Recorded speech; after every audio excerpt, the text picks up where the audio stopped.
Welcome to Paranormal Yacker. You are invited to join me, your host, Stan Mallow, each week when I interview a different guest of note in their respective field. The unexplained, the mysterious, the macabre, UFOs, ghosts, Bigfoot, psychic phenomena. We explore them all on Paranormal Yacker. Hi, everyone. This is Stan Mallow, the Paranormal Yacker. Today's show is part 2 of a 2-part interview I did with Preston Dennett, author of Extraterrestrial Visitations, True Accounts of UFO Contact. A couple who both have a history of encounters visit Sedona, Arizona. They are invited into a landed UFO by human-looking occupants. What did these aliens say to them, and how unusual is it, Preston, for humans to be invited aboard a spacecraft rather than being abducted or beamed up to it, which seems to be the case so many times? Well, I'm glad you put it that way, because I don't really use that word abducted anymore, because so many experiencers have moved away from that and feel like they, at some level, agreed to this. Now, I'm not going to say that's true with every person, but the vast majority of people at some point will start out in a place of fear and then realize, hey, no, they're not taking me against my will. That was just the way I perceived it in the beginning. And these people kind of came to understanding very quickly, not immediately, because the husband, Bill, his name is William Shellhart, had a previous encounter in New Mexico, which was quite frightening, where he had a craft come right over his car. Next thing he knew, he was much farther on the highway. He had traveled a huge distance in a very short period of time. It was impossible. So I wouldn't even sure I'd call it missing time so much as they moved his car to much farther along on his trip than should be possible. I mean, that's a really interesting case of missing time that he experienced. And his wife, who was originally from Germany, also reported that she nearly drowned as a child, but some entity pulled her out of the river and saved her life. And when she got on the shore, no one was there. She also had a very close encounter with a UFO that came almost down to landing. All the neighbors saw it. So they have some history of encounters. And then they were taking a vacation in Sedona, Arizona. And it was really interesting because they're going on this winding road, and this is at night, and suddenly this object is following them. And they're like, well, that's not a star. They couldn't shake it. And then the next thing they know, it's ahead of them on the road, kind of leading them along. And I was sort of playing this weird little cat and mouse game with them. It'd be following them, and then it would be making them follow it. And this went on for a good hour or so. So they're going on this road, and the next thing they know, they're coming up to this certain area of the road, and this object is very close now, and it's coming down, and it goes straight into the ground in the field next to them. That's what they thought. And they arrived at their hotel, and they're like, gosh, it's late.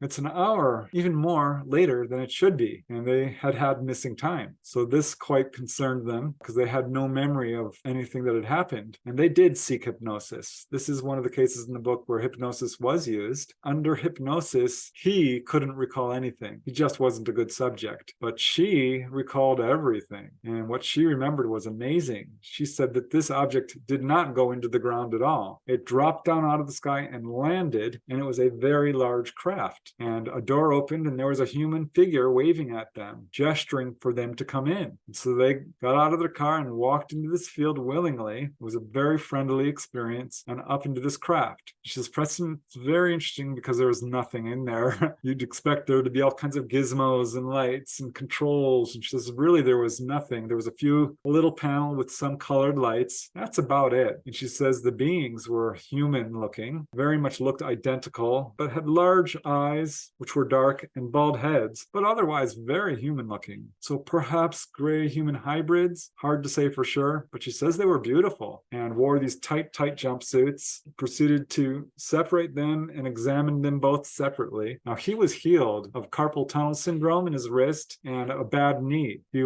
had worked in the post office and had tripped and banged up his knee pretty bad. They healed him, and she started talking to them. She got a nice long conversation. She says, where do you come from? And they said, we're from a place you don't know about yet. So it was a little bit of a coy, evasive answer, which does happen sometimes. But she said, why are you helping us? And they said, we help those who are helping others. We can't just intervene and solve everything. Because she asked them that. She says, why don't you just come down and take over?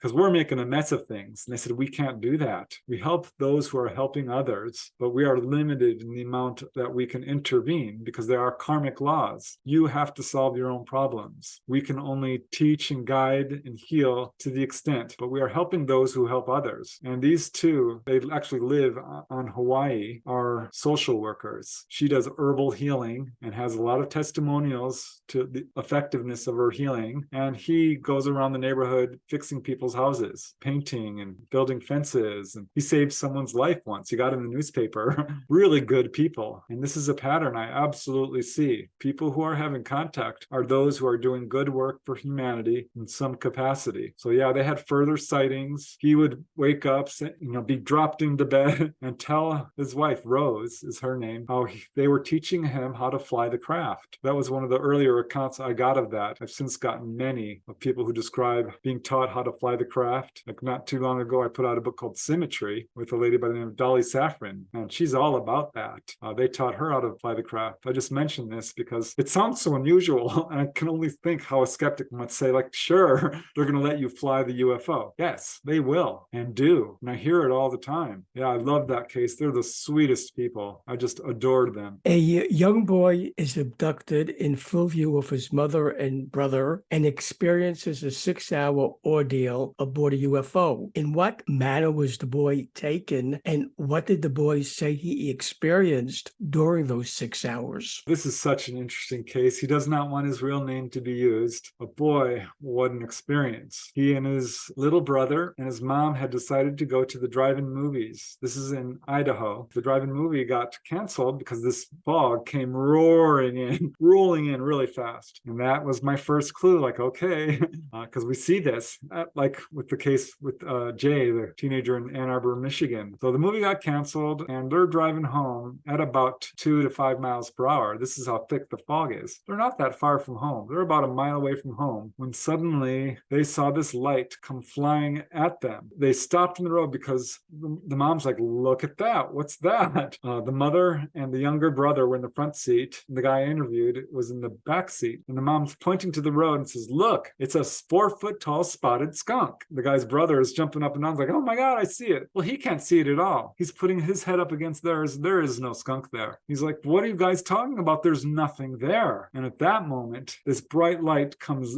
zooming towards them. The mother says, oh, look, it's a crop duster plane. And he's looking at it and he says, that's no crop duster plane. When it shines a beam of light on their car, and suddenly he's weightless and he can feel himself being pulled up, and he's concerned about it when boom, it blinks out. And the next thing they know, they're arriving home and it's morning already. It's light. And his brother is just walking in a trance into the house and he's looking at the clock. It's morning. He's like, look, guys, it's what happened to the time. And they're like, no, you're wrong. Go to bed. Woke up the next morning and nobody talked about it. It became sort of forgotten and weird things started to happen. Crop circles would appear at their house and he got blamed for them. He's like, I'm not knocking down an acre of wheat. I am not doing this. And I thought, well, maybe it's vortexes, tornadoes or something. They couldn't figure it out. So lots of weird things started to happen. He broke his leg playing football and the doctor's fixing him up and says, oh, I see you've had surgery on your leg before. No, I haven't. He says, well, you have some metal object here on your ankle. Where did that come from? She says, I can't tell you. I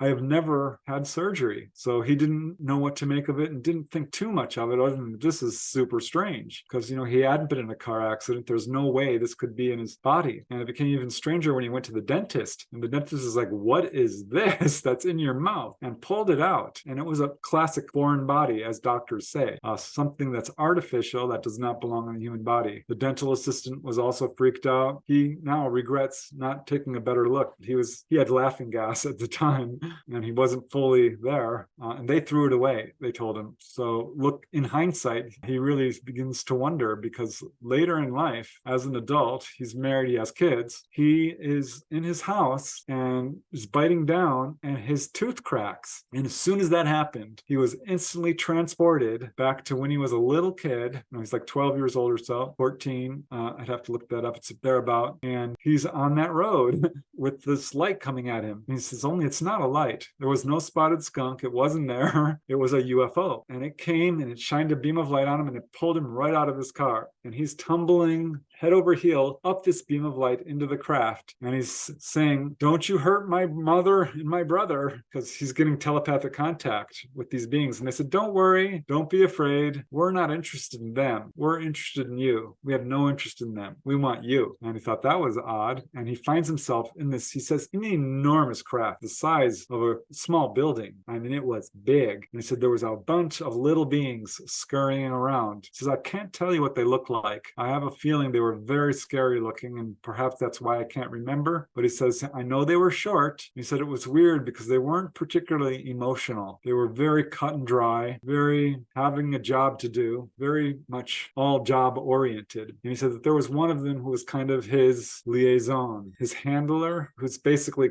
there to care for him. And one of the beings is saying, you know, we need to just put him back. We're not interested in just get rid of him. And the one who's handling says, no, we're not going to do that. We need to do this. And they proceeded to stick things in his feet and work with his ankles. And that sort of rang a bell with him because there was that object in his ankle. And then they proceeded to put this instrument in his mouth. That was, I think, what the real trigger was. Because when he broke his tooth and had that pain, well, this is what caused him to remember it, because it started with that memory of this instrument being placed in his mouth. And he says it wasn't a scary experience, but it wasn't particularly pleasant either, because he was very confused and they weren't really answering his questions, just saying, we need to do this. No, you'll be okay. And he said, like Pat Brown, the inside of the craft was a very bronzy color. And at some point, they took him into another room and they started throwing all these symbols and geometric shapes and mathematics at him. And it all just went over his head. You know, he's just a young kid. He couldn't understand half the stuff they were trying to teach him, he thinks. And then something really strange happened.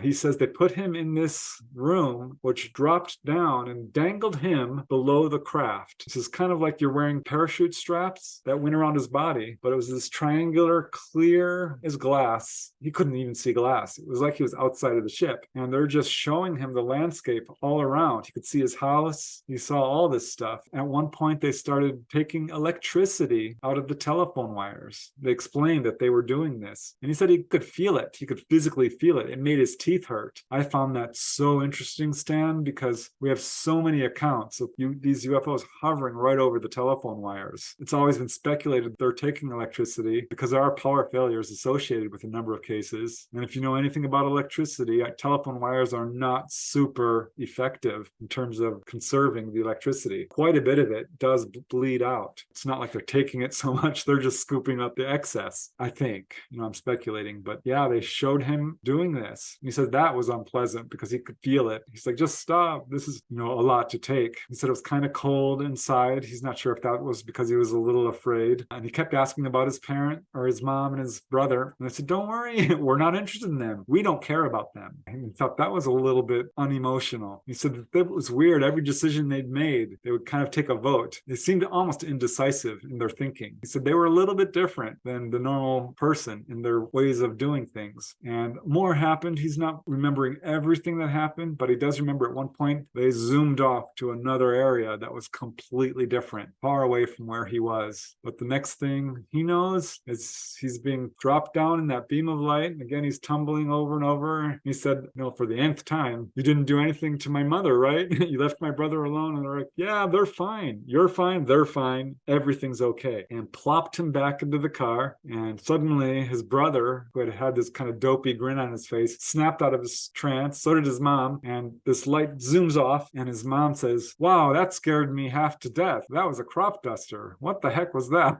And so after remembering all this, he calls up his brother, who doesn't remember anything except coming home late. And his mom's like, I do remember that. I remember the spotted skunk. I remember the crop duster. I remember coming home and it was morning and wondering why the heck we had gotten home so late and why I kept you out all night. He says when she told him that, he knew that his memory was real because he thought he was going crazy. But yeah, he ended up having more UFO sightings. A really extensive and interesting case. A waitress from California sees a UFO and then starts channeling a gray type ET who calls himself Kevin. Did the ET tell the woman why he chose to connect with her? And what did he say to her during their channeling sessions? Yeah, this is definitely a little bit of an outlier case. I don't have a lot of cases quite like this. This lady's name is Mary Ann. I met her when I was doing doing CE5 work, calling down UFOs. One of the ladies there was her friend and connected us. And Marianne had some close-up UFO sightings. And then one evening was in her home in Carpinteria in Southern California when she sensed a presence. And in her mind's eye, she saw a gray. And she described him as we've heard so many times, a short little being with a large hairless head, huge dark eyes, almost no nose or mouth. And he says, "Hi, my name is Kevin." And she thought that was the weirdest thing. She's like, not Nordy Nork or Crouton or anything, but Kevin, and no last name. She didn't ask him about that, but she suspects it was a made up name to sort of reduce the fear. But she was much more interested in the fact that this being was communicating with her. Because at the time she had just watched Unsolved Mysteries about the Hudson Valley UFO wave that was going on at that time. It was 1980s. So this is when this occurred. And he started relating all this very interesting information. And this happened over a period of a number of sessions because he kept coming back. What happened was she found herself automatic writing. This is a process similar to channeling, but your hand sort of writes by itself. And people feel like they're not fully in control, that they're not doing this. In some ways, it's related to a Ouija board, but it's different. This is something a lot of channelers report. And this was happening to her. And so the first session was very much just an introduction. In the next few episodes that this happened, he related quite a bit of information. He talked about the UFO field and the various investigators and pinpointed a few investigators that he felt were not legit and that she should stay away from them. She asked about him and he said, "We live in the oceans." And she said he didn't specifically say earth oceans, just underwater in the oceans. She says that they're very numerous, a lot more of them than there are of humans. So we're talking billions of these little guys. She said that he was very benevolent, absolutely kind. They have no interest in weapons or nuclear power or anything like this, nuclear bombs. Very benevolent and very, very smart. And she had the sense that it was his job to reach out to people who are receptive. And that's why she was contacted, because she could hear him. Turns out she has mediumistic abilities. She can communicate with ghosts. She hates it. Absolutely does not like ghosts. They scare her badly. She had a friend who was murdered. Her friend came back and tried to tell her who the murderer was and get her all involved in this trial that was going on. And she didn't like it. She does not like the idea of communicating with spirits. The ETs didn't bother her so much. I thought that was super interesting. But yeah, this ET told her that basically his job to reach out to people who are receptive, and did warn her that our planet is facing some environmental changes, big earth changes, earthquakes, massive earthquakes. Now, this was before some big earthquakes did strike the California area, which is not hard to predict. California is very earthquakey, but we are seeing a lot of upheavals more and more. And this speaks to a lot of the messages contactees get, which is along these lines. They warn about the use of nuclear weapons, pollution, greed, and corruption, our warlike ways, and major climate changes. This is the sort of thing they warn about, and that's what this being, Kevin, communicated with her. It's an interesting and unusual case because lots of people who do have contact communicate telepathically and will get what we call downloads, but hers was a little bit on the extreme end because she was having interactive conversations with this gray ET who called himself Kevin. Two young boys experience a missing time UFO abduction on Catalina Island. Later, one of them recalls what happened. He was taken to what appears to be an underground alien base. How did he describe what that alien base looked like? And what did the beings who took him say to him? This was the guy I met who actually became a field investigator for MUFON in an effort to figure out what happened to him. A really nice guy, a medical doctor. His wife is also a doctor. He's a pilot, private pilot. I say that because he's a good witness, very lucid. But as a young kid, his parents went to Catalina Island and had a little boat which they parked in Avalon Cove, not knowing, of course, that this is a huge hot spot, a lot of activity in this area. I wrote a whole other book about all the activity going on around Catalina Island and the Catalina Channel. this young man who does not want his real name used, he says, if my name appears in that book, there's going to be trouble. Of course, anonymity is respected, but he and his friend were just young kids, about 11 years old, were super excited because they had just bought some comic books and wanted to read them. And they were heading into the boat and were sitting down to read their comic books. And the next thing they know, they're waking up the next morning. He was so upset, they both were, and told his parents, what happened?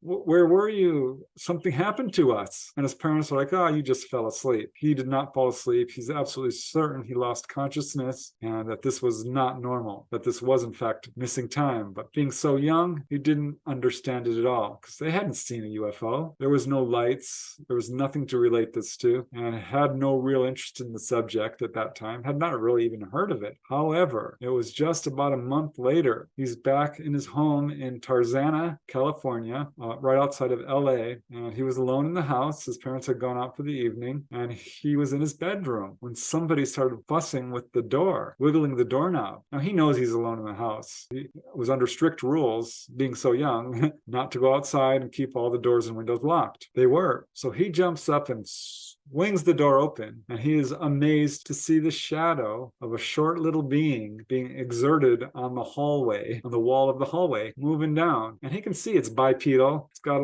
a head, it's got a skinny little body, it's a humanoid form, a shadow. And he runs after it and gets into the living room, and there's nobody there. He searches the whole house, and his parents come home, and he tells them what happened. He says, I think an animal got into the house, because he didn't want to say a person, and he didn't think, he didn't know what to think. So it was all very strange. But following that, he did develop an interest in astronomy and space and UFOs. He became very interested in the whole subject, still not connecting the dots until the Condon Committee came out. This is a government study project, and basically announced that there's nothing to UFOs. They don't exist. If you think you saw one, you are sadly mistaken. They're not real. There's nothing to it. So he dropped the subject and became a doctor and a pilot and got married and had kids. And then one day saw a UFO out in Joshua Tree, just a little light darting around, but it was enough for him to think, I wonder about that experience when I was a little boy. And so he did seek out hypnosis with Yvonne Smith, and went under hypnosis, was shocked to recall that being taken back to that incident on Catalina Island. And what he remembered was not being taken so much. He doesn't know how he got out of that boat, but he found himself no longer in the boat, and his friend and he found themselves in this, what he perceived to be an underground area, perhaps underwater. He's not sure, but he saw rock-like walls. This was not, a smooth metallic surface. This was like a cave. That was very unusual. And he was sitting on this little sort of bench, table type thing, and had no fear whatsoever. There were little grays around, but there was also this sort of insectoid, more praying mantis type, wearing this weird sort of white cloak that was loose-fitting. He says, I was not the target,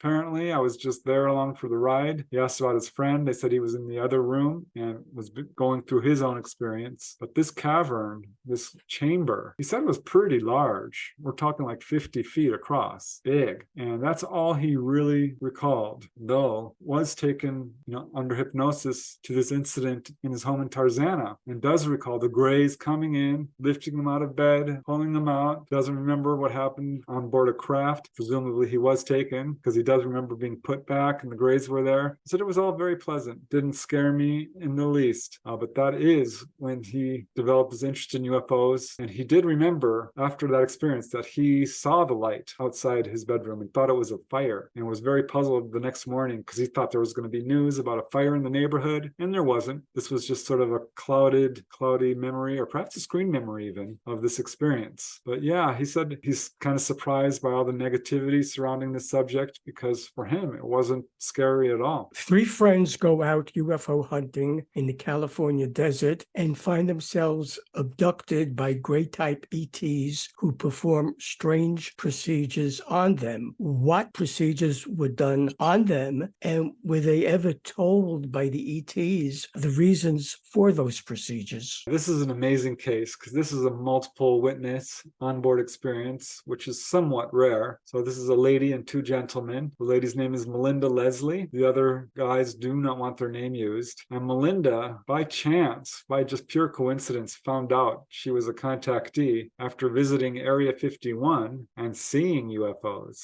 It was a huge shift in her consciousness when she saw these craft over Area 51, and there was military jeeps roaming around and other people were watching these craft. She's like, oh my gosh, UFOs are real. The government knows about it. This is crazy. She ended up going there a number of times with her friends. And this is when she started to have recall of events in her childhood, of missing time, of seeing little beings coming into her room. She did have a missing time incident as an adult shortly after this, where she didn't remember anything, then sat down and meditated and recalled this gray coming into her bedroom. She had another incident where she woke up in the morning and there was a pigeon in her room.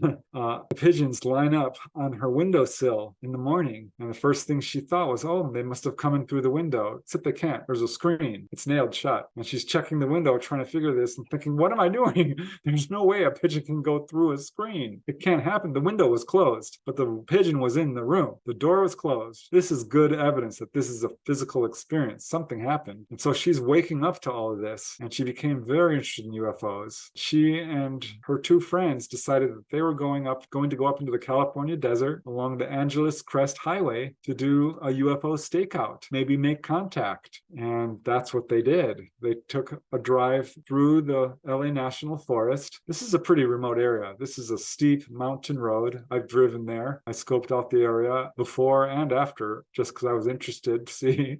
And they're driving along. This is late at night. They left, the LA area around 11 p.m. And this is an hour drive or so up to the Lancaster area. And as they're driving along, they have flashlights. Their flashlights started to malfunction because they were shining them out the window trying to call down UFOs. They had a police scanner too, and that started to malfunction. Lots of weird things happened on this trip. They noticed an enormous number of animals in front of them on the road, deer, coyote, all kinds of animals. And they were actually stopped at one point because there were these animals right in front of them on the road. And I thought that was weird. And at some point they did see a UFO. They thought lights. They started arguing about this because one of them were seeing lights on one side and two of them were seeing lights on the other. And it never occurred to them that there could be multiple craft here. They're arguing about where is this UFO and whose side is it on? And so there's some confusion here, right? So they finally make it to Lancaster and they're like, gosh, the freeway is dead. There's no traffic. The roads are empty of traffic. They were all very thirsty and had to go to the bathroom real bad. So they stopped off at the nearest store, relieved themselves, and they bought like a big gulp and gallons of water, and there's downing as much liquid as they can. And she looks at the clock and it's 3 a.m. And she's like, guys, it's super late. How did it get to be 3 a.m. so fast? And they were shocked and they didn't want to talk about it. And she's like, guys, we had missing time. I think we had missing time. She's really hip to this because she's already woken up to the fact that she's having contact. She knows the signs. She's like, we had contact, we had missing time. And they said, shut up. I don't want to talk about it. Forget it. They didn't want to do any UFO stakeout. So they just turned around and went home. One of them fell right asleep. He never does that. He's never fallen asleep in the car before. He doesn't like to do that. That was a little unusual. And they got home and she called him up the next day or sometime shortly later and says, listen, I'm starting to remember what happened. But she did. She remembered a UFO stopping them, beings coming out, pulling them on board. And her friend's like, you know what? I'm starting to remember stuff too. And she says, what do you remember? And he's like, well, what do you remember?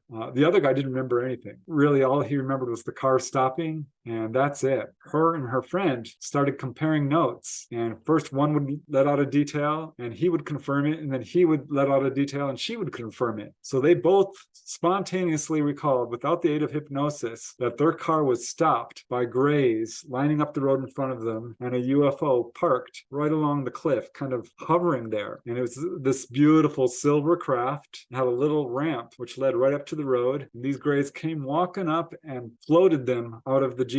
They both remembered all the details exactly. The guy who didn't remember anything, well, they recalled that he was knocked unconscious and that they walked him in basically with his eyes closed in a complete sleeping trance. So that kind of confirmed why he couldn't remember. All three of them were pulled on board and undressed and pulled into separate rooms and examined. They showed a lot of interest in one guy who had a surgical scar. They were asking, what's this for? What's this about? She was very concerned for her friends. She's like, what are you doing to them? And they told her, don't worry about it. It's not important that you know. You're fine. They're fine. And she saw one of them being placed in a chair and this device being kind of put over him, she became concerned about that. And they said, don't worry, he's fine. We're telling him some things that he needs to know. They took her into a separate room and the strangest thing happened. She says that these grays, these are typical grays, surrounded her, placed this weird net-like device over her. It held her arms down and she couldn't see through it. She could see light, but she couldn't see anything else. And they pushed her over and she started to fall to the ground. She's like, oh, I'm going to break my neck.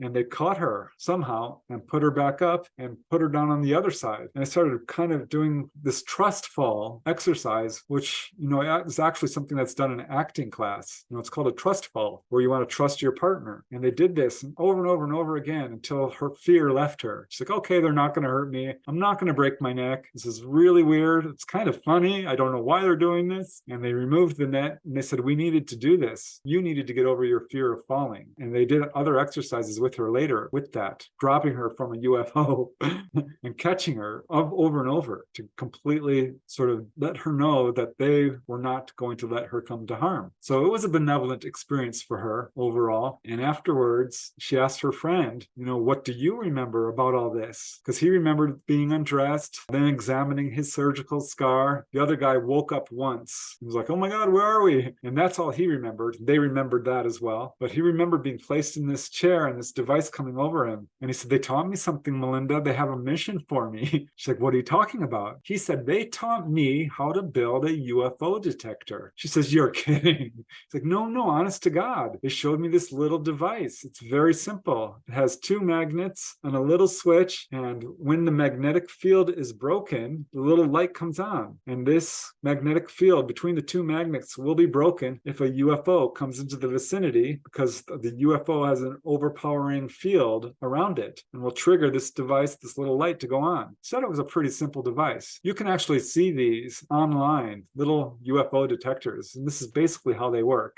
As far as I know, he didn't actually go through with building it, but they wanted him to. They showed him how to do it. And he asked them why. And they said, it is your job to film. We want you to get evidence and take pictures. People need to know that we are here on this planet, that you guys are not alone, that we exist. So that was why they showed him that. And that's what he remembered. And she later went under hypnosis to see if she could recall anything else. Not really. Didn't really recall anything else except seeing what she believes was another human being on board that craft, dressed in military garb, a military officer. And she later would have what we probably call MyLab experiences, military abductions, because following some of her experiences, the military would show up, take her, and question her under sodium pentothal and drugs and mind control, basically, about what she had experienced with the Greys and what they told her. They wanted to know every darn detail of what had happened to her. And she had a real hard time with that in the years that followed. So her case is very complex and ongoing, and she's a pretty prominent figure in the UFO field, does lectures all the time. Her name is Melinda Leslie. And yeah, an amazing lady who is now in Sedona. Over the past 10 years, she's been conducting UFO tours, takes people out in groups in the hopes of seeing a UFO. She says, as often as not, something will show up. So yeah, an amazing case, an amazing lady. Should viewers of Paranormal Yacker want to buy Extraterrestrial Visitations, True Accounts of UFO Contact, and learn about other books you've written, many of them bestsellers, how can they do that? My books are available on Amazon, Barnes & Noble, other online retailers. I have a website as well, which you can read excerpts of the book or contact me if you'd like. If you have a story to share or a question or a comment, I always love hearing from people. I'm all over social media, Twitter, Instagram, Facebook. I do have a YouTube channel where I'm putting out a lot of my research for people who don't have the time or inclination to read. But yeah, I really appreciate you having me on the show. I think this is an important subject, so I'm very happy that you gave me this opportunity. Thank you. Preston Dennett, I thank you for being my guest on Paranormal Yacker. As always, it's been a pleasure yakking with you. Pleasure is all mine, Stan. Thank you. Hi, everyone. This is Stan Mallow, the Paranormal Yacker. I hope you enjoyed the interview you just watched. So that you don't miss any upcoming shows, be sure to subscribe to my free YouTube channel. To do that, just press the subscribe button on your screen. I very much appreciate your support of my channel and thank you for subscribing to it.